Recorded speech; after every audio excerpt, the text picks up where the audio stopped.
Hey everybody, JC here with another TNI toy review. And for today's review, we're going to be taking a look at the new DC Comics Multiverse 6-inch Batman Endgame the Joker figure from Mattel.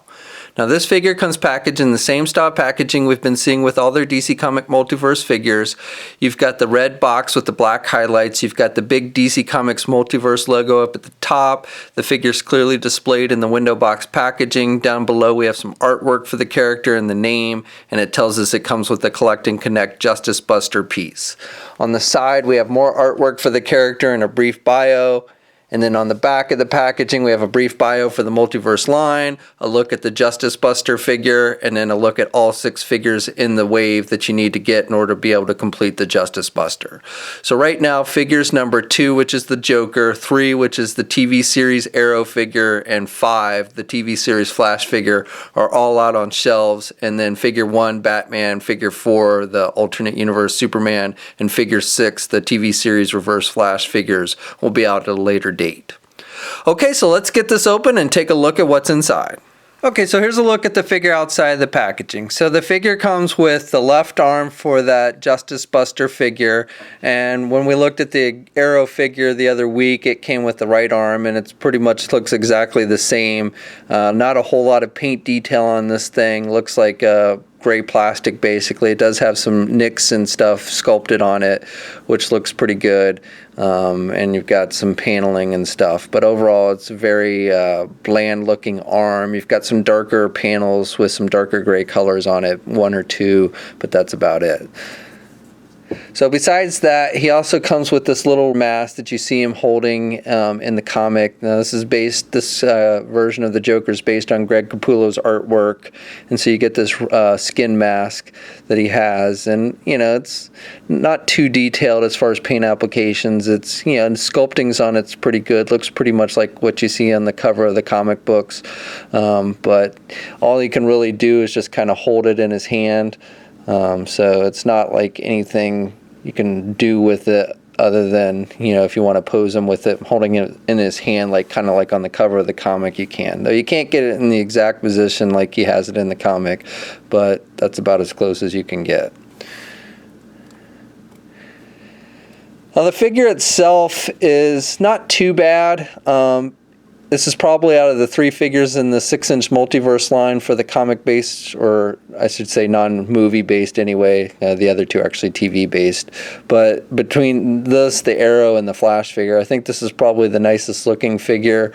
He's got, shaved hair on the back here on the sides, and you have a little bit of green highlight, though, which I think is nice detailing there. And then you've got just the green hair that's just combed back, and you've got some black highlights in the hair. So I think that all looks pretty good. The face sculpt itself is not too bad. You've got some pink under the eyes, you've got the big green eyebrows, and the teeth are sculpted. So overall I would say this is pretty nice detailing. Probably not quite as nice as DC Collectibles. DC Collectibles is doing this pretty much the same figure in the 7-inch scale, and that one's probably going to be a little more detailed. Now for the rest of the figure, the coat is just that kind of vinyl material we often see with that kind of thing, and the arms are sculpted and they're just solid black, same with the coat.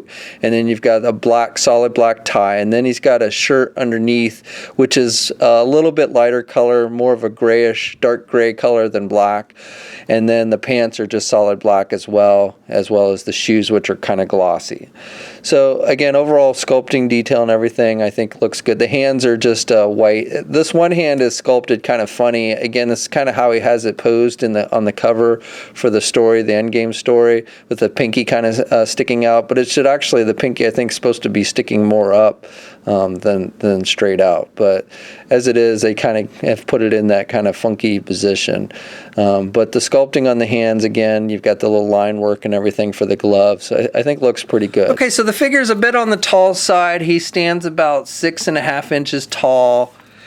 So here he is next to Mattel's Dawn of Justice Batman figure, Movie Master Batman figure, and they're about the same height. And then here's that Arrow TV series figure that we looked at last week. It's part of the same wave. And again, they're pretty close to the same height. Joker's maybe a little bit taller than Arrow. And if you're wondering, here's a comparison with a Hasbro Marvel Legends figure. And they're pretty close to the same height as well. Joker actually maybe has a little bit of height on this Hydra figure. And then finally, for one more comparison, Actually, I got two more. So here's the DC Collectible 6-inch Icons Batman figure, and you can see the Joker is much taller than the Icons Batman. And then just for one more comparison, these aren't in scale because this is a 7-inch figure, but here's the Greg Capullo Joker or Batman figure from DC Collectibles with the Joker. Actually, you know, because this Joker is pretty tall, these almost actually work in scale with one another. You know, Joker's really only a little bit taller than this Greg Capullo Batman, so you could kind of make these two work if you wanted to. Okay, articulation on this figure is not too bad, especially for a suited figure. A lot of times figures in suits don't get a lot of articulation, especially from like DC Collectibles and such. So it's not too bad. Head's on a ball joint so he can look left and right. Now the joint is a little weird here. I don't know why. It feels like something is catching when you try and turn the head. So you can see how it kind of bounces back. I don't know why that is. You can still turn it, but it just feels like something's catching, especially when you turn it in this direction. So I don't know why that really is. He doesn't really have any up or down movement with the head. Arms are attached with your standard ball hinge joint at the shoulder, so he can get his arm out good. He can actually get his arm up really high.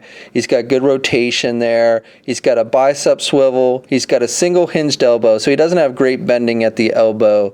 And then he's got swivels at the wrist, but no hinges. There's really no midsection joint. Feels like there is a waist swivel. Yeah, there is a waist swivel. It's under the coat. And then he's got those standard DC UC crotch designs. So he can do the splits pretty good, but you've got the gaps there. And then you can get the leg forward about that much. And you can do the leg back about that much. He does have a thigh swivel. He has a single hinged knee. So again, bending at the knee is not that great, but it's not horrible either. And then he's got a little bit of up and down movement with the feet. He does have a hinge there, but because the pants come so down, it kind of limits that, and then really has no swivel at all. So not a whole lot of movement with the feet on this one. And then two peg holes on the bottom of the feet. Okay, so that's my review. Overall, I would say this is not too bad of a figure. I would say, you know, if you really want more detail and you don't mind 7-inch scale figures, I'd probably wait for the DC Collectibles one. But especially if you prefer the 6-inch scale, this one's not too bad. Now, it doesn't really fit in with, say, like DC Collectible Icons. He's a bit too tall for them. Almost does fit in a little bit with the 7-inch Greg Capullo Batman figure from DC Collectibles. Fits in with the Dawn of Justice Mattel figures and also fits in with Marvel Legends. But, you know, like I said, detail on it and everything's not too bad. So this is probably the best figure of the first three that were released in the non-movie Multiverse 6-inch line from Mattel. Definitely nicer than that Arrow figure. I haven't looked at the Flash figure in that much detail yet, but this one seems even a little nicer than that one. So this is hitting shelves now. We'll have a full gallery of images up at toynewseye.com. There's a link in the description below. And as always, leave a comment. Let us know what you think. If you're so inclined, please like the video. And if you haven't already, please subscribe. And until next time, I'll catch you later.